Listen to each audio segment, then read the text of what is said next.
சொல்லுவாங்க, நபிகள் நாயகம் இறுதி பேருரை தன்னுடைய அவங்க வஃபாத்துக்கு முன்னாடி ஒரு இறுதி பேருரைன்னு சொல்லி வரலாற்று சிறப்பு மிக்க ஒரு உரையை நிகழ்த்துறாங்க அரஃபா மக்காவுடைய பேர்வழியில.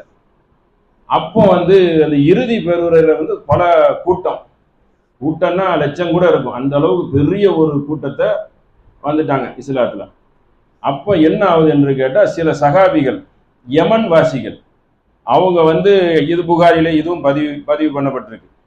அவங்க என்ன செய்யறாங்கன்னா, அபுசஹ் என்று அழைக்கப்படக்கூடியவர் என்ன கேட்குறாங்கன்னா, உங்களுடைய உரையை நான் எழுதி கொள்ளலாமா அப்படின்னு கேட்குறாங்க. அவங்க வெளியூர்லேருந்து வந்தவங்க, ஏன்னா அது வரலாற்று சிறப்பு மிக்க நிறைய செய்திகளை சொல்றாங்க. உடனே நபி ஸல்லல்லாஹு அலைஹி வஸல்லம் எழுதிக்கிறீங்க அப்படின்ட்டாங்க.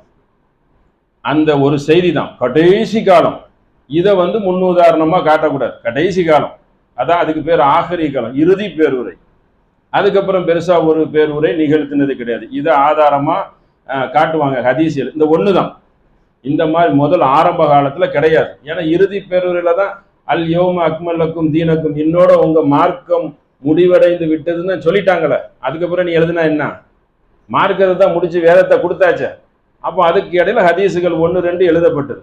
அப்போ மனன ரீதியாக தான் அந்த ஹதீஸ் வரும். அப்போ சஹாபிகள் அறிவித்தார்களா, தாபீன்களா, தபோ தாபீன்களா, யார் அறிவித்தார்கள் என்று அந்த வரிசையை பார்த்து தான் முடிவெடுப்பாங்க. சரிங்களா?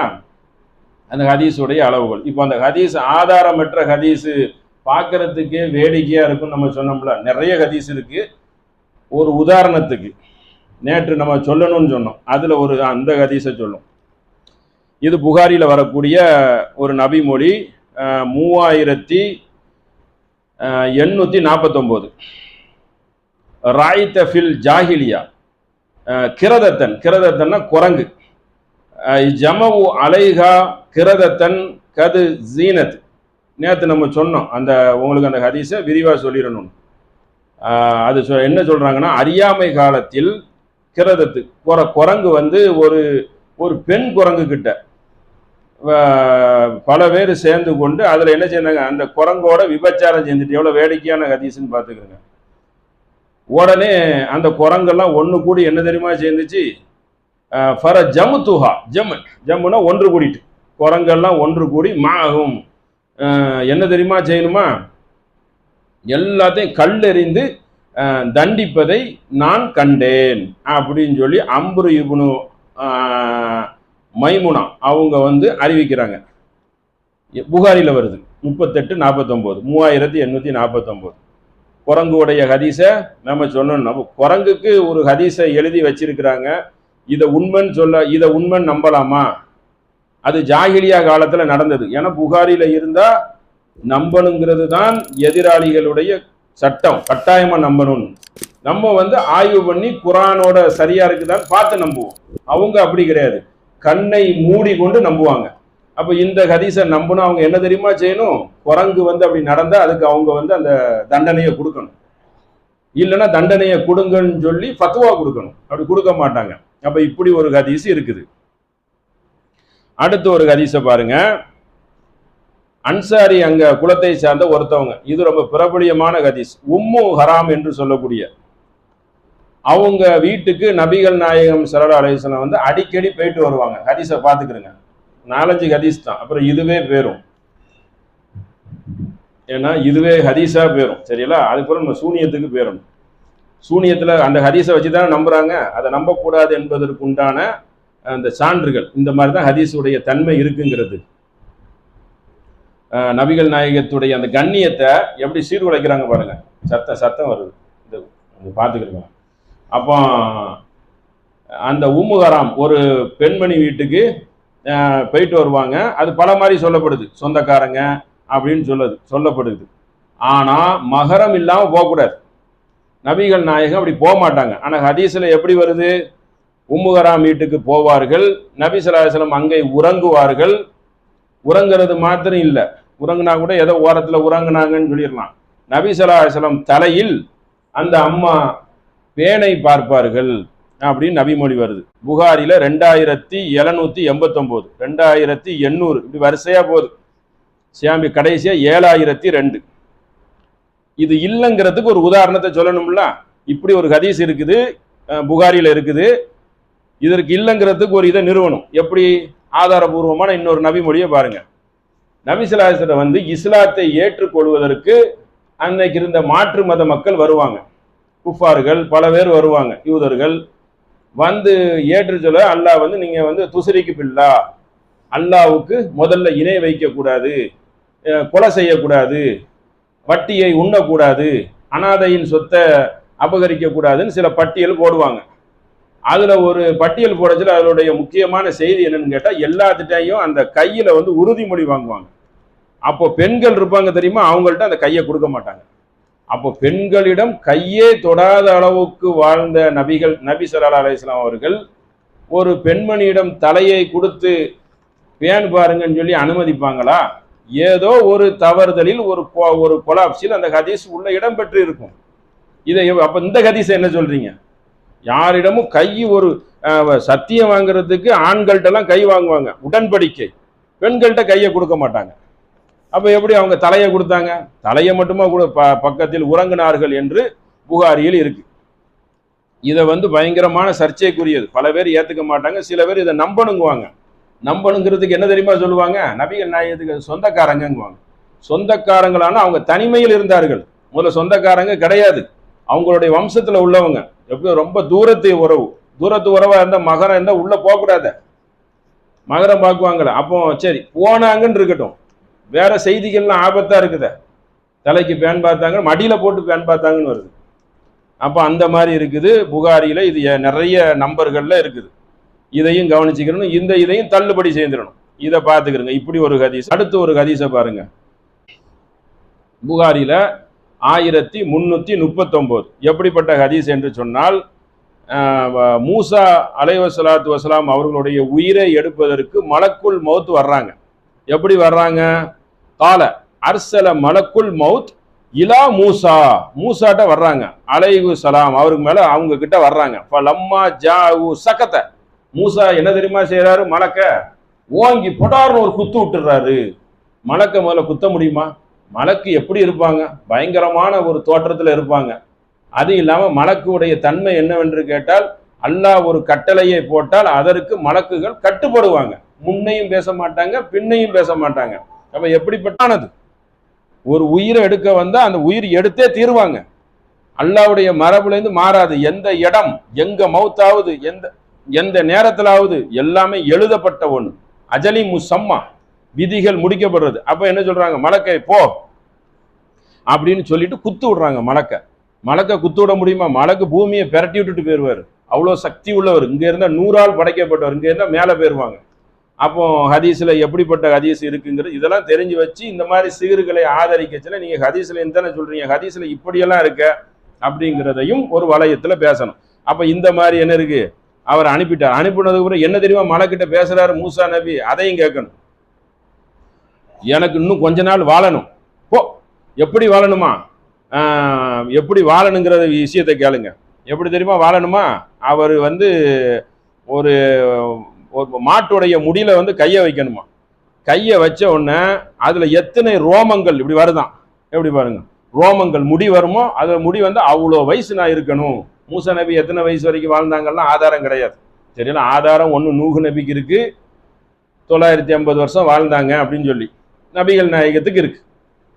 அப்போ மூசா நபிக்கு எப்படி முடியை எடுத்துட்டு வந்தா எவ்வளோ ரோமம் இருக்கு, அதுக்குள்ள வாழணும். யாருக்கு கட்டளை போடுறாரு மூசா நபி? மலக்குக்கு. மலக்கு எப்படிப்பட்டவங்க? அல்லாஹ்க்கு முற்றிலும் கட்டுப்பட்டு நடக்கக்கூடியவங்க. முன்னையும் பேச மாட்டாங்க, பின்னையும் பேச மாட்டாங்க. அது இல்லாம உயிரை எடுங்கன்னு எடுத்துட்டு வந்துருவாங்க. அப்படிப்பட்ட மலக்கிட்ட போய் சொல்றாங்க, ஒரு மாட்டின் முதுகில் கையை வைத்து அங்க போய் என்ன செய்யணுமா, போய் புடுங்கிட்டு வந்துரு அந்த முடிய, அவ்வளோ வருடம் நான் வாழுவேன் என்று மூசா அலைஹிஸ்ஸலாம் என்ன செய்யறாங்க, அந்த மலக்குக்கு கட்டளை இடுறாங்க அப்படின்னு சொல்லி நபிமொழி இருக்குது புகாரில 1339. நம்ம உதாரணத்துக்கு சொல்லி இதை வந்து சுட்டி காட்டுறோம். அடுத்து பாருங்க, அந்த ஒரு ஹதீஸ் ஆயிட்டா. இது வந்து முரணானது, இது முற்றிலும் முரணானது, கேட்கச்சலே தெரியும்ல. அடுத்த ஒரு செய்தியை பாருங்க. இது நிறைய இருக்குது. ஒரு குறிப்பிட்ட சாம்பிளுக்கு வெள்ளிக்கிழமை காஃபு சூரான்னு ஒன்று இருக்குது. இந்த சூறாவை எல்லாரும் ஓதுவாங்க. நாசு, பலக்கு, இக்லாசு, அல் ஃபாத்திஹா, பகரா, இம்ரான், இவ்வளோ சூறா இருக்குல்ல. இப்படி இந்த சூறாலாம் ஓதுறதுக்கு வந்து ஹதீஸ்ல ஆதாரம் இருக்கு. ஓதுங்க, சில பாதுகாப்பு இருக்கு, ஆயத்து குசிக்கு இருக்குல்ல அந்த மாதிரி பாதுகாப்பு இருக்கு, நீங்க ஓதி ஊதுங்க, ஒரு இபாதத்தான ஒரு பணி இருக்குன்னு சொல்லி ஆதாரங்கள் இருக்கு. ஆனா இன்னும் ஆதாரம் இல்லாம பயங்கரமா இருக்கு. முல்க் ஓதுங்க, அர் ரஹ்மான் ஓதுங்க, வாக்கியா ஓதுங்க, அது ஓதுங்க, அது மாத்திரம் இல்ல இதை ஓதுங்க உங்க வீட்டுல செல்வம் கொட்டும், இப்படிலாம் யூடியூப்ல உட்காந்து பேசுவாங்க. இதற்கெல்லாம் ஆதாரமே கிடையாது. எப்படி செல்வம் கொட்டும்? அது ஓதுனா பல பேர் கோடீஸ்வரன் ஆயிருக்கணுமே. என்ன இது வேடிக்கையா இருக்குது? எவ்வளவு பேர் வேடிக்கையான அது இந்த வேடிக்கையை கொஞ்சம் இதுல பாருங்க. புகாரில வருது ஹதீஸ். ஹதீஸை முதல்ல சொல்லிக்கிறேன். யோமில் ஜும்மா, ஜும்மா அன்னைக்கு நீங்க காஃப் அத்தியாயத்தை ஓதுங்கள். ஓதிட்டு என்ன தெரியுமா செய்யணுமா? அந்த ஓதுன உடனே அது என்ன ஆகும்னு கேட்டனா, உங்கள் மீது வந்து ஒரு ஒளி வீசும். எப்படி அந்த அத்தியாயம் ஓதுன உடனே அது என்ன ஆகும்னு கேட்டனா ஒளி வீசும். அந்த ஒளி என்ன தெரியுமா செய்யுமா? மக்கா வரைக்கும் அடிக்குமா. அது எப்படி நம்ம கண்ணால பார்க்க முடியும்? கண்ணாலே பார்க்க முடியாத. ஆனா அதோட சேர்ந்து இன்னொரு செய்தி வருது, அதை நம்ம நம்பலாம். சரிங்களா? அதையும் நம்ம சொல்லிடுறோம். அது ஒண்ணுக்குத்தான் ஆதாரம் இருக்கு. ஆனா இந்த மாதிரி செய்தி வரும். இந்த காஃப் சூரா ஓதுங்க, உங்களுக்கு ஒளி ஒளி அப்படியே பலபலன் மின்னும். அந்த ஒளி எது வரைக்கும் இருக்குமா? மக்கா வரை அந்த ஒளி உண்டாகும். இங்க இருந்து மக்கா வரைக்கும் ஒளி உண்டா நான் எப்படி பார்க்க முடியும்? அது கடல் கடந்துல இருக்குது. குரானுங்கிறது ஹுதலின் நாஸ்லோ. ஹுதலின் நாஸ்னா என்னது? உலகத்துக்கெல்லாம் குரான் கொடுக்கப்பட்டிருக்கு. நான் இங்கேருந்து ஓதுனா அங்கே எப்படி போக முடியும்? மக்காவுக்கு மட்டுமா குரான் வந்திருக்கு? வமாஹுவ இல்லா திக்ருலில் ஆலமீன், அகிலத்தோருக்கெல்லாம் இது ஒரு அறிவுரையை தவிர வேறொன்றும் இல்லைன்னு அல்லாஹ் சொல்றான். இங்க என்ன சொல்லப்படுது ஹதீஸ்ல? காஃப ஓது, ஒளி பலபலன் மின்னும். ஹதீஸ் நம்பர்லாம் சொல்லியாச்சு. சரிங்களா? இதெல்லாம் நிறைய பேருக்கு தெரியும். ஹதீஸ் 5011 அப்படி சொல்லப்படுது. ஆனா அதோட சேர்த்து ஒரு செய்தி வருது, அதை மட்டும் நம்ம நம்பிக்கிறணும். சரிங்களா? ஏன்னா அதை வச்சு தான் கொஞ்சம் இது பண்ணுவாங்க. அது என்னன்னு கேட்டா, காஃபுடைய முதல் ஆரம்ப 10 வசனங்களை ஓதுனால் நீங்கள் தஜ்ஜாலிடம் இருந்து உங்களுக்கு பாதுகாவல் இருக்கிறது அப்படின்னு வரும். சரிங்களா? அதை மட்டும் ஆதாரம் இருக்கு, மற்ற எதுக்கும் ஆதாரம் இல்லை. ஆனா காஃபை பத்தி இந்த மாதிரி உள்ள செய்திகள் இருக்கு. நல்ல ஒளி அடிக்கும், ஓதுனா உங்களுக்கு பரக்கத்து கிடைக்கும் என்று இருக்குது. அதற்கு என்ன கிடையாது? ஆதாரம் கிடையாது. அடுத்த செய்தியை பாருங்க. இந்த செய்தியை அந்த செய்தியோட நம்ம முடிக்கும். அடுத்த ஒரு செய்தி என்னன்னா, ஆதாரமற்ற ஹதீஸ்ல அபு உமாமா அவர்கள் வந்து ஒரு செய்தி அறிவிக்கிறாங்க. என்னுடைய வீட்டில் ஏர் கலப்பை மற்றும் சில விவசாய கருவிகளை கண்டார்கள். உடனே நபி ஸல்லல்லாஹு அலைஹி வஸல்லம் என்ன தெரியுமா சொன்னாங்களா?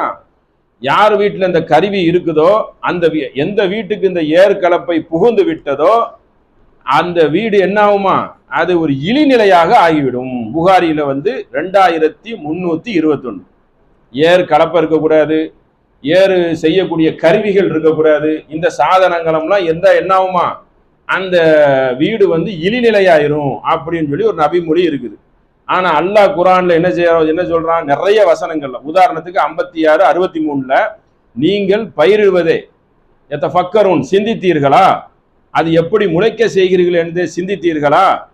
எப்படி அதை நாம் குளமாக்குறோம், எப்படி வந்து அது முளைக்குது, எப்படி நம்ம ஒவ்வொரு விதையும் போட்டு அதை வந்து பேரிச்சம்பழம் ஒவ்வொன்றா சொல்லி காட்டுறான். திராட்சை இதெல்லாம் எப்படி வருகிறது, இந்த கனிகள் எப்படி வருகிறது என்பதை நீங்கள் சிந்தித்தீர்களா என்று விவசாயம் சம்பந்தப்பட்ட செய்தியை அல்லாஹ் ஊக்குவிக்கிறான். சிந்திச்சீங்களான்னு கேட்டு. ஆனா ஹதீஸ்ல எப்படி இருக்கு? விவசாயம் செய்யாதீங்க, விவசாயம் செய்யக்கூடிய சாதனங்கள் வீட்டில் இருந்தால் அந்த வீடு என்ன ஆகும்? அது ஒரு விளங்காம போயிரும் அப்படின்னு சொன்னா எல்லா நபிமொழியும் சொல்லல. இப்படி கணிசமான நபிமொழி இருக்குது. நபிமொழியை நீங்கள் ஆய்வு செய்வதற்கு ஒரே ஓப்பான இது குரான். குரானோட நேர சிந்தித்து பார்க்கணும்.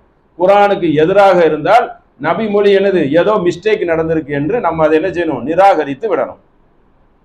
அதுல கவனமா இருக்கணும். சரி, இப்போ அந்த மாதிரி ஹதீஸை பார்த்துட்டோமா? இப்போ அடுத்து என்னன்னு கேட்டா, இப்போ நபி ஸல்லல்லாஹு அலைஹி வஸல்லம் சூனிய வச்ச ஹதீஸ் எல்லாம், இப்போ ஏர் கலப்பை, குரங்கு விபச்சாரம் எல்லாத்தையும் நம்ம என்ன செய்யாச்சு? சொல்லி காட்டியாச்சு. இந்த மாதிரி நிறைய செய்தி இருக்கு.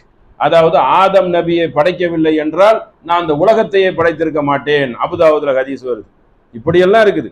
உடனே வந்து ஆதம் நபி தப்பு செய்துட்டாரு. தப்பு செய்தவனு என்ன ஆகி போச்சான்? இப்படியே அரசை பார்த்தாராம். அரசு பார்த்ததும் லா இலாஹ இல்லல்லாஹ் முஹம்மது ரசூலுல்லாஹ்னு எழுதி இருந்துச்சு. உடனே முகமது நபியின் பொருட்டால் நான் மன்னிப்பு கேட்டேன், அல்லாஹ் என்னை மன்னித்து விட்டான். எப்படி? அவர் இங்க வந்து பாவ மன்னிப்பு கேட்கிறாரு. நானே தீங்கிழைத்து விட்டேன், என்னை நீ மன்னிக்கவில்லை என்றால் காசிரும், நான் நஷ்டவாளி ஆகிவிடுவேன்னு சொல்லி ஆதம் அலைஹிஸ்ஸலாம் பூமிக்கு வந்து மன்னிப்பு கேட்கிறாங்க. ஆனா இப்படி எழுதிய ஹதீஸ் இருக்குது. அப்ப இந்த ஹதீஸை எல்லாம் மக்கள் என்ன செய்திடக்கூடாது, டக்குன்னு எடுத்து நம்பி நடைமுறைப்படுத்திடக்கூடாது, பரப்பிடக்கூடாது. ஏன்னா நபி ஸல்லல்லாஹு அலைஹி வஸல்லம் சொல்கிறார்கள், என் பெயரில் யார் ஒருவர் இல்லாததை சொல்கிறார்களோ அவர்கள் இருக்கும் இடம் என்னது, உகுதுபின் நார், நரகம். அவர் இருக்கும் இடம் நரகம். அப்ப நபிகள் நாயகம் சொல்லுகிறார்கள் என்றால் யோசிச்சு சொல்லணும். தெரியலன்னா பேசாம இருந்துக்கிறோம். அதுல கவனமா இருக்கணும். சரிங்களா? இப்ப என்னன்னு கேட்டோன்னா, நபி ஸல்லல்லாஹு அலைஹி வஸல்லம் சூனிய வைக்கப்பட்ட ஹதீஸை அதை கடைசி அதையும் பார்த்துரும். புகாரில தான் வருது. அது 3268. இப்படித்தான் இவ்வளவு நேரம் ஹதீஸை சொன்னோம்ல, அந்த நிலைமை தான் அந்த ஹதீஸுக்கு. எப்படி வருதுன்னா, இதைத்தான் மேற்கோள் காட்டுறாங்க. இன்னொரு குர்ஆன் வசனம் இருக்கு, அதை அடுத்தால பார்த்துக்கலாம். இதை முதல்ல பார்த்துரும். நபிகள் நாயகம் ஸல்லல்லாஹு அலைஹி வஸல்லம் அவர்களுக்கு சூனியம் வைக்கப்பட்டது. எந்த அளவுக்கு என்றால், அதை சர்ன்னு படிச்சிடறேன். சரிங்களா? பெருசா இருக்கும். ஒரு செயலை, ஒரு அமலை அவர் செய்தார்கள் என்றால் என்ன தெரியுமா சொல்லுவாங்க, செய்யல. மனக்குழப்பம். ஒன்ன சேர்ந்திருப்பாங்க, நான் செய்யல என்று சொல்வார்கள். பிரம்மை ஊற்ற அளவுக்கு இருக்கும். இறுதியில் ஒரு நாள் அவர் பிரார்த்தனை செய்த வண்ணமாக இருந்தார்கள். எனக்கு எதுவும் நிவாரணம் கிடைக்காதா என்று நபி ஸல்லல்லாஹு அலைஹி வஸல்லம் என்ன செய்றாங்க, யாராவது எனக்கு நிவாரணம் தரமாட்டாங்களா என்று பிரார்த்தனை செய்தார்கள். உடனே தலைமாட்டில் வந்து அமர்ந்தார். மற்றொருவர் அமர்ந்தார். கால் மாட்டில் ஒருத்தர் அமர்ந்தார். அதாவது காலில் ஒருத்தர், தலைக்கிட்ட ஒருத்தர் உட்கார்ந்துருக்கார். உட்கார்ந்துக்கிட்டு, மா வஜ ரிஜால், மனிதரே, யாரோ இவரை வந்து ஒரு பீடை பிடிச்சிருக்கு, வேதனை செய்யும் மனிதனே நீ போயிடு அப்படின்னு சொல்றாங்களாம். சரிங்களா? கேட்டுக்கிறங்க ஹதீஸுடைய கூத்த. உடனே மற்றவர் இருக்கும், அந்த சூனியம் வைக்கப்பட்டுள்ள பதிலளிக்கிறார். சூனியம் வைத்தவர் என்ன சொல்றாராம், யார் வைத்தார் என்று கேட்கிறாங்களாம் சூனியம். உடனே யார் என்று கேட்ட உடனே எப்படி கதை மாதிரி வருது பாருங்க. லாபித் பின் அசாம் என்ற ஒரு யூதன் தான் இவருக்கு சூனியம் வைத்தார் என்று பதிலளிக்கிறது. உடனே கேட்ட, எதுல வைத்தார்கள் கேட்கிறாங்க. அம்புலி மாமா கதை மாதிரி வருது. கேட்டா இது அதிக பரிசு எப்படி வருது பாருங்க ஒரு தூதருக்கு. உடனே சொல்றாங்களாம், அதற்கு சீப்பாலும் அவரது முடியாலும் நபிகள் நாயகத்துக்கிட்ட வந்து ஆரம்பத்தில் வந்து மக்காலேருந்து போனவுடனே எனி டைம் நிறைய சகாபிகள் தூங்க மாட்டாங்க. நேற்று ஒரு வசனத்தை வாசிச்சு காட்டோம்ல, யாசிமுக முகமதே உம்மை மனிதரிடம் இருந்து நாம் காப்பாற்றுவோம் என்று அந்த வசனம் வந்ததுக்கு அப்புறம் நபிகள் நாயகத்துக்கு யாருமே பாதுகாவல் இருக்க மாட்டாங்க. சுத்தி 2 பேர் இருப்பாங்க, தூங்கவே மாட்டாங்க. தூங்காமலாம் இருந்த அப்படியெல்லாம் இருக்கு ஹதீஸ். எப்படி முடியை வந்து வெட்டிட்டு போனாங்க, முடியன்னா எடுக்கத்தானே செய்யணும். வந்து நபிகள் நாயகம் போல்டானவங்க. ஹீரா குகையில போய் நாள் கணக்கா இருந்தவங்க. ஹீரா குகை நடந்து போனா 5 கிலோமீட்டர் வந்துடும், மேல போய் அவ்வளவு ஒசரமானது. தனியே இருந்துட்டு வந்தவங்க குகைக்குள்ள. அப்புறம் தனியே போய் குதிரை பண்ணி யாராவது ஏதாவது சத்தம் அசம்பாவிதம் கேட்டா நபிகள் நாயகம் குதிரையை எடுத்துட்டு யாராவது நம்மளை அழிக்க வராங்களாங்கிறத முன்கூட்டியே தனியே போய் பார்ப்பாங்க. இப்படிப்பட்ட ஒரு தைரியமான மனிதர் கிட்ட வந்து சீப்பையும் முடியையும் எடுத்துட்டு போயிட்டாங்கிறது அதுல பாருங்க, அதுவும் ஒரு நம்பகத்தன்மையற்றதா இருக்கு பாருங்க. அப்போ லாபித் பின் அசாம் வச்சுட்டானா எதுல வைத்தாங்க என்று கேட்டதும் முடியிலையும் சீப்பிலையும், சாரிகா சீப்பிலும் முடியிலையும் அவர்கள் வைத்தார்கள். அந்த அப்புறம் வந்து நேற்று சொன்னோம் பேரிச்சம்பழ பாலையில், அது சம்மந்தமே இல்லை, ஆனால் அதையும் அதில் சேர்ந்துக்கிறாங்க. அதில் எல்லாம் வைத்தாங்க.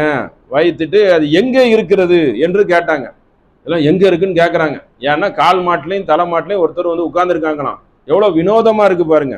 அவர் கேட்குறாங்களாம், ஒரு ஆவி மாதிரி பேசுறாங்களாம், அது அங்கே இருக்கு, யார் வைத்தா, இவர் வைத்தா அப்படின்னு சொல்லி ஒரு சம்பவம் நடந்துகிட்டு இருக்கு. எங்கே இருக்கிறது என்று கேட்டவுடனே பனு சுரைக் என்று குலத்தாருடைய தோட்டத்துல தர்வான் என்றும் கிணற்றில் இருக்கிறது. அது ஒரு கிணத்துல இருக்குதான், ஒரு குலத்தார்ல. சரிங்களா? இப்படி சொல்லி முடித்த பிறகு நபி ஸல்லல்லாஹு அலைஹி வஸல்லம் அந்த கிணற்றையை நோக்கி புறப்பட்டார்கள். அப்படி புறப்படுறாங்க. மன குழப்பத்தில் இருக்கிறவங்க இதெல்லாம் கேட்டு எப்படி புறப்பட முடியும்? மேலதான் ஹதீஸ்ல வருது, அவர்கள் என்ன செய்தார்கள் என்று அவர்களுக்கு தெரியாது. எப்படி மேல உள்ள ஹதீஸை டக்குன்னு பாருங்க, எப்படி கீழே உள்ளது, அவர் என்ன செய்தாலும் அவருக்கு எதை செய்தார்கள் என்று அவர்களுக்கு தெரியாது.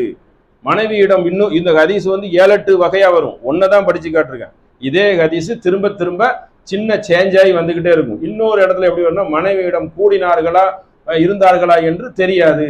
இதெல்லாம் தெரியாது, நிறைய விஷயம் தெரியாது. மனக்குழப்பத்தில் இருந்தார்கள் சொல்லக்கூடிய அந்த ஹதீஸ்ல மேல அப்படி சொல்லப்படுது, கீழே நபிகள்லாம் என்ன செய்றாங்களாம், கேட்டாங்களாம், முரண்படுது பாருங்க. அப்போ வந்து அது என்னது, ஒரு பொய்யான ஹதீஸ். உடனே கிணற்றை நோக்கி நபி ஸல்லல்லாஹு அலைஹி வஸல்லம் புறப்பட்டார்கள். பிறகு திரும்பி வந்தார்கள். அந்த என்னிடம் அந்த கிணற்றுக்கு போனவொடனே பேரிச்சம் மரங்களை அந்த சைத்தான்கள் தலை போல் இருந்தது.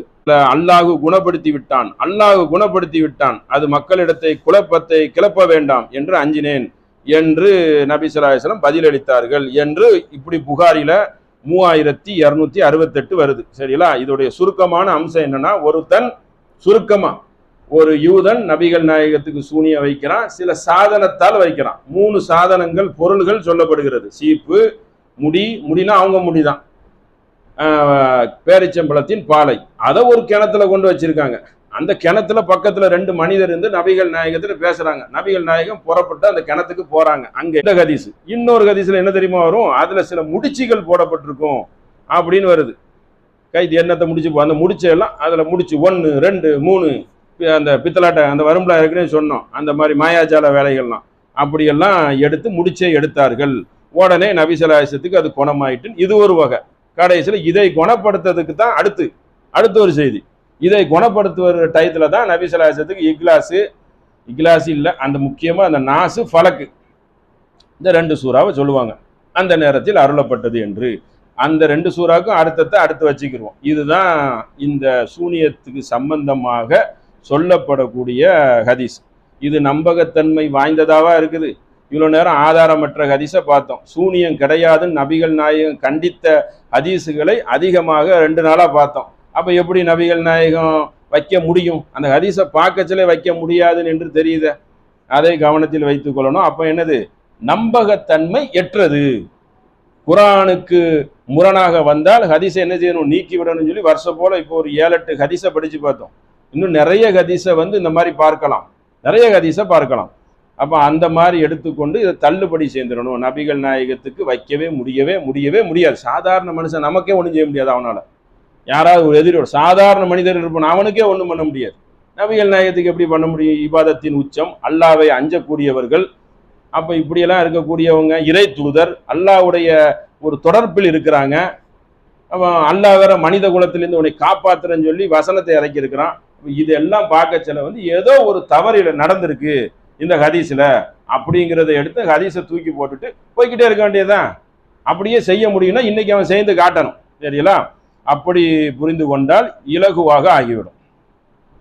அடுத்து ஒரு செய்தி. நேற்று நம்ம அந்த விட்ட வசனத்துல இருந்து ஒன்றை பார்ப்போம். அப்போ நபி ஸல்லல்லாஹு அலைஹி வஸல்லத்துக்கு என்ன சொல்றான் அல்லாஹ்? போய் மக்களிடம் நீ கூறிவிடு, குல்லால் அகூலுலக்கும் இந்த ஹசாயின், அதாவது நான் என்கிட்ட கருவளங்கள் இல்லை, மறைவானதை நான் அறிய மாட்டேன், உங்களிடம் நான் மலக்கு என்று கூற மாட்டேன் என்று நீ மக்கள் மத்திய தான் இதோட முடித்தனமா. இதை போய் என்ன செய்யுது? மக்கள் மத்தியில கூறு, நான் தெய்வத்தன்மை இல்லாதவன் என்று சொல்லிருங்க அப்படின்னு சொல்லி நபி ஸல்லல்லாஹு அலைஹி வஸல்லத்துக்கு ஒரு கட்டளையை போட்டு அல்லாஹ் என்ன செய்றான்? சொல்றான். 6:50. இந்த மாதிரி நிறைய கட்டளைகள் இருக்கு. இப்படி வசனங்கள் இறக்கி அதிகமான கட்டளைகளை என்ன செஞ்சிருக்கான்? பதிவு பண்ணியிருக்கான். போய் மனிதன் என்று சொல்லு, நான் எனக்கு அவங்களுக்கே மறைவானது தெரியாதுன்னு சொன்னா இன்னைக்கு ஜின்னு மேலாடும் சொல்லக்கூடிய மந்திரவாதிக்கு மறைவானது எப்படி தெரியும்? அவங்களுக்கே ஒன்றும் தெரியாத. அப்ப நபிகள் நாயகம் தான் நமக்கு முன்மாதிரி, அவங்க தானே ரோல் மாடல். அவங்களுக்கே தெரியாதுன்னு சொன்னா அப்போ மற்றவர்களுக்கு எப்படி தெரியும்? அதை கவனத்தை வைக்கணும். அடுத்து ஒரு 25ஆவது சூறால ஒரு வசனத்தை பாருங்க. அவ் இல்கா இலேஹி கன்சுன் அவ் தக்கூனு லகு ஜன்னத்துன் யாக்குலு மின்ஹா. அதாவது என்ன மாதிரி வருதுன்னா, இவருக்கு ஒரு புதையல் வழங்கப்படக்கூடாதா? இவருக்கு ஒரு புதையல் இல்லையே, இவர் சாதாரண மனுஷன் தானே, கோடீஸ்வரன் இல்லையே, அல்லது இவருக்கு ஒரு தோட்டம் இருக்கக்கூடாதா? அதிலிருந்து இவர் ஏக்குழு மின்ஹா, அதிலிருந்து இவர் சாப்பிடக்கூடாதா என்று கேட்குகிறார்கள். யார் என்ன கேட்குறாங்க? இதான் பார்க்கணும் நீங்க. மின்ஹா வ கால ஸாலிமூன, அந்த கேட்கக்கூடியவர்கள் யார்? கேட்டுட்டு என்ன தெரியுமா சொல்றாங்க? ஸாலிமூன இன் தத்தபியூன இல்லா ரஜுலுன் மஸ்கூரா, இவர் சூனியம் செய்யப்பட்ட மனிதரை யார் சூனியம் செய்யப்பட்டது என்று சொல்கிறார்களோ அவர்கள் யார் தெரியுமா? ஸாலிமூன், அநியாயக்காரர்கள் என்று மறுபடியும் இன்னொரு இடத்துல சொல்றான் அல்லாஹ். இது 2-3 இடத்துல வரும். அப்ப சூனியம் செய்யப்பட்டார் என்ற அந்த சொல்லு வந்துட்டாலே என்னது? அந்த சொல்லக்கூடியவன் அநியாயக்காரன் என்று அல்லாஹ் என்ன செய்றான்? கண்டிச்சு வசனங்களை இறக்குறான். அதுபோக இன்னொரு செய்தியை பாருங்க. குல்லா அம்புலி கூலி நப்சி நஃபன் வலா தர்ரன் இல்லா மாஷா அல்லாஹ், அல்லாஹு நாடினாலே தவிர எனக்கு எந்த நன்மையும் தீமையும் செய்ய முடியாது. நபிகள் நாயகம் சொல்றாங்க, எனக்கே ஒன்றும் செய்ய முடியாது. அதோட நிறுத்தாம இன்னும் சொல்றாங்க, வலவு குந்து ஆலமுல் கைப, எனக்கு மறைவானது எனக்கு தெரிந்திருந்தால், மறைவானதை நான் அறிந்து கொள்வனாக இருந்தா நான் என்ன தெரியுமா செய்திருப்பேன்? லஸ்தக்ஸர்து மினல் கைர், நான் நன்மையை அதிகமாக அடைந்திருப்பேன். எனக்கு மறைவானதே தெரியாது. அதை சொல்லிட்டு மறுபடி சொல்றாங்க, மஸ்ஸனி சூ, என்னை தீமை தொட்டு இருக்காது. நல்ல கவனமா கேளுங்க. எப்படி சொல்லுகிறார்கள் என்றால், நபிகள் நாயகம் ஸல்லல்லாஹு அலைஹி வஸல்லம் அல்லாஹ் சொல்றான், போய் சொல்லுங்க, குல்லா நீங்க சொல்லிருங்க. 7:188 ஆராப் சூரால அல்லாஹ் என்ன சொல்றான்? நீங்க போய் சொல்லிருங்க. எப்படி சொல்லணுமா? எனக்கு அந்த சிகிறு செய்யக்கூடிய என்ன சொல்றான்? நீ வருவ, நான் அந்த ஆளுக்கு தீமை செய்வேன். உனக்கு எப்படி முடியும்? நபிகள் நாயகத்துக்கே முடியாத. அப்போ அப்போ நான் ஒரு பெரிய ஒரு மார்க்கத்தை, இந்த மார்க்கத்தை வச்சுதானே நீ வியாபாரம் பண்ற. இதை சொல்ல வந்தவங்களுக்கு ஒன்றும் இல்லைன்ட்டாங்களே. நன்மை தீமை செய்ய முடியாது, அதற்கு அதிகாரம் நான் பெற்றிருக்கவில்லை, நான் மறைவானதை அறியவில்லை. ஆலமுல் கைப், கைபுனா மறைவானது. லஸ்தக்ஸர்து மினல் கைர், மறைவானது தெரியாது, எனக்கு என்ன செய்ய முடியாது? நன்மையும் செய்ய முடியாது. அல்லாஹ்வுடைய நாட்ட பிரகாரம் தான் செய்ய முடியும். நான் மறைவானதை அறிந்திருந்தால் அதிகமான நன்மையை கொள்ளடிச்சிருப்பேன். நான் ஏன் அடி வாங்கணும்? உஹது போர்ல நான் அடி வாங்கி கீழே விழுந்திருக்கேன், என்னுடைய தாடைகள் வெட்டப்பட்டு இருக்கிறது, பல்லுகள் உடைந்து இருக்கிறது, எவ்வளோ கஷ்டங்களை சுமந்திருக்கிறேன், அப்படி எவ்வளவோ இருக்குல்ல. அப்ப எனக்கு மறைவானது தெரியாது. வமா மஸ்ஸனி சூ, எனைய தீமை தீண்டு விட்டது. நான் யாரு தெரியுமா? இன்னா அன இல்லா நதீரும் பஷீரும், நான் ஒரு எச்சரிக்கை செய்யக்கூடியவன். எச்சரிக்கை செய்யக்கூடியவனா மட்டும் இல்ல, நான் ஒரு மனிதனாகவும் இருக்கிறேன். லி கௌமி யுமினூன், நம்பிக்கை கொண்ட மக்களுக்கு நற்செய்தி சொல்லக்கூடியவனாக இருக்கிறேன் என்று நபி ஸல்லல்லாஹு அலைஹி வஸல்லம் சொல்றான். எனக்கு இந்த மந்திரம் தந்திரம்லாம் தெரியாது, ஆட்ட கழுதையாக்குறதெல்லாம் தெரியாது, எந்த ஒன்று நானே கஷ்டப்பட்டிருக்கேன். அபூஜஹல் என்ன செஞ்சுட்டான்? பெரிய ஒட்டகத்துடைய குடலை கொண்டு என்னுடைய தலையில வச்சான், நான் சுமந்து கஷ்டப்பட்டிருக்கிறேன், எனக்கே ஒன்றும் செய்ய முடியாது அப்படின்னு சொல்லக்கூடிய ஒரு இறை தூதர் இருக்கத்தக்க. அப்ப எப்படி மற்றவர்கள் செய்ய முடியும்? அவங்களுக்கே செய்ய முடியலையே. அவங்களே மந்திரத்தால அபூஜஹலை இல்லாம ஆக்கிற வேண்டியதானே? இல்ல அபூஜஹலுடைய வகைரார்கள் இருந்தாங்க, அவங்களெல்லாம் நாசம் செய்திட வேண்டியதானே? ஒரு மந்திர சொல்லால, ஒரு கண் பார்வையால அப்படி சேர்ந்துடலாம்ல. அப்படித்தானே அவன் சொல்றான். இப்படி கண்ணாலே உன்னை என்ன சேர்ந்துருவேன்? ஒரு பிடிச்சிருவேன். அப்ப ஒண்ணுமே செய்ய முடியல. நபிகள் நாய் அது தன்னுடைய பலத்தால தான் அழிச்சாங்க. அல்லாஹ்வுடைய உதவியினால பத்ர் போர்ல என்ன செஞ்சாங்க? எல்லாரும் வெட்டப்பட்டு விழுந்தாங்க. அப்போ எந்த ஒண்ணும் இந்த ஒரு ஊகத்தினால என்ன செய்யல, அந்த மாதிரி ஒன்றும் செய்ய முடியாது என்பதை அல்லாஹ் குர்ஆன்ல சொல்றான், ஒரு இறை தூதரை விட்டு. அது யாருக்கு படிப்பின? நமக்கு தான் படிப்பின. நம்ம ஏமாறக்கூடாது. மனிதனிடம் போய் அவனிடம் போய் நம்ம கஷ்டத்தை சொல்லி அது என்ன ஒரு இழிநிலை? யாருக்கு கஷ்டம் இல்லை? உன் கஷ்டத்தை பூரா அவன்கிட்ட பாடம் நடத்தி அவன் தான் உன்ட்டு கேட்டுருவானே எல்லாத்தையும். அவன்கிட்ட போய் சொல்ற, அல்லாட்டல நீ முறையிடணும். உடம்பு சரியில்லைன்னா டாக்டர்கிட்ட போய் முறையிடு, இல்லை போய் மருந்தை வாங்கி சாப்பிடு, இல்லை ஓதி ஊது. இவ்வளோ வாய்ப்பு இருந்து ஒரு தந்திரவாதிட்ட போய் உன்னுடைய எல்லா குறையும் சேர்ந்தா அவன் எப்படி குணப்படுத்துவான்?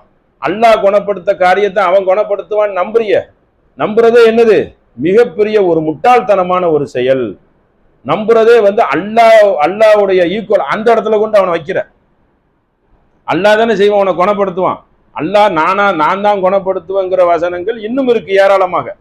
எல்லாம் என் கையில இருக்குன்னு சொல்றதக்க நீ ஒரு மனுஷன்ட்ட போய் உட்கார்ந்து எல்லாத்தையும் அவனிடம் ஒப்பித்தால் அதுக்கு என்ன அர்த்தம்?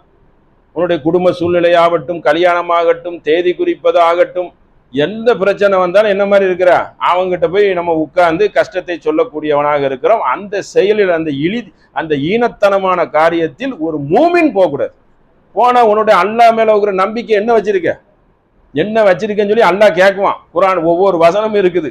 ஒவ்வொரு வசனத்திலும் அல்லாஹ் எனக்கு ஒரு வசனத்தை பாப்பு இறுதியாக 2:107 அலம் தஅலம், நீங்கள் அறியவில்லையா, சிந்திக்கவில்லையான்னு கூட அர்த்தம். அலம்னாலே என்னது? சிந்திக்கவில்லையா? அன்னல்லாஹ லஹு முல்கு ஸமாவாத்தி வல் அர்து வமா லக்கும் மின் தூனில்லாஹி மின் வலியும் வலா நசீர், வானங்களையும் பூமியின் ஆட்சி அல்லாஹ் கூறியது என்பதை நீங்கள் அறியவில்லையா, சிந்திக்கவில்லையா? உங்களுக்கு பாதுகாவலன் நான் அல்லவா? உங்களை பாதுகாவலவன் நான் அல்லவா?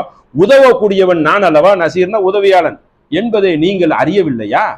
முட்டாளா இருக்கியான்னு கேட்கான். கேள்விக்குறி போட்டு கேட்கறது, கேள்விக்குறி இன்னும் பலமா கேட்கறது. உங்களுக்கு நம்பிக்கையே வரலையா அப்படிங்கிறான். இந்த மாதிரி வசனங்கள் நிறைய இருக்கு. என்ன நம்பலையா, வைக்கலையா, நான் செய்ய மாட்டேனா, என்கிட்ட வரலையா? தவக்கல்னாலே என்ன? தவக்கல் அலல்லான்னு ஒரு வார்த்தையை போட்டு மூமின்கள், அதுவே அல்லா மேல தவக்கல் வச்சு நீ அப்பயும் அவன்கிட்ட போய் கேட்கிற. அவன்கிட்ட போய் உட்காந்து ஒரு முஸ்லீம் உட்கார்ந்து இருக்கானே, ஒவ்வொரு இடத்துலையும் போய் இந்த மாதிரி செயலை செய்யறானே, குடும்பத்தோட வச்சு செய்யறான், வீட்டுக்குள்ள செய்யறான், ஓதுறங்கிற பேர்ல இந்த மாதிரி செயல், இந்த மாதிரி செயல் மோசக்கார செயல், இஸ்லாத்தை விட்டு வெளியே போயிடுவாங்க. அப்புறம் அவங்க நன்மைகள் எல்லாம் பாழாகிவிடும். இந்த நம்பிக்கைக்கு தலப்பாக்கட்டை கட்டி பல முஸ்லீம்கள் உடந்தையாக இருக்கிறாங்க, மார்க்க உலமாக்கள் என்ற பெயரில், வியாபாரத்துக்காக, காசுக்காக. ஏன்னா அவங்க அப்படி படித்து உடம்ப உழைச்சி சம்பாதிக்காம அப்படி இருந்ததுனால இந்த மாதிரி பிசினஸை கையில வச்சுக்கிட்டாங்க. இது கொஞ்சம் நல்லா இருக்கு, மக்கள் பூரா எல்லாம் கஷ்டத்துல இருக்கானுவோ, ஏன்னா கோடீஸ்வரம் கம்மி தானே, பிரச்சனையில இருக்கிற மனுஷன் தான் அதிகம், அப்ப பிசினஸ் ஆக்கிடலாம்னு சொல்லி பிசினஸ் ஆக்கி வச்சிருக்கிறான். பலவீனம் தானே. இப்படி ஒரு மக்கள்கிட்ட எந்த மாதிரி நம்பிக்கை இருக்குதோ அந்த ரூட்ல போனா என்ன செஞ்சிடலாம், கொஞ்சம் காசு பணம் பார்த்துடலாம். அவன்கிட்ட நீங்க மந்திரத்தை இந்த சிகருக்கு போயிட்டு காசு தர மாட்டேன், நீங்க வெளியே வாங்க பார்க்கும், வையுங்குவான், இவனும் வைப்பான் தச்சனை. அப்ப இந்த மாதிரி செய்திகள் என்ன செய்யணும், அல்லாஹ் இதை பற்றி தவக்கல், எப்படி ஏன் மேல நம்பிக்கை வைங்க, நம்பிக்கை வைங்கன்னு சொல்லக்கூடிய வசனங்களையும் இன்னும் சில செய்திகளை என்ன செய்யும் இன்ஷா அல்லாஹ் நாளைக்கு அறியலாம். அஸ்ஸலாமு அலைக்கும்.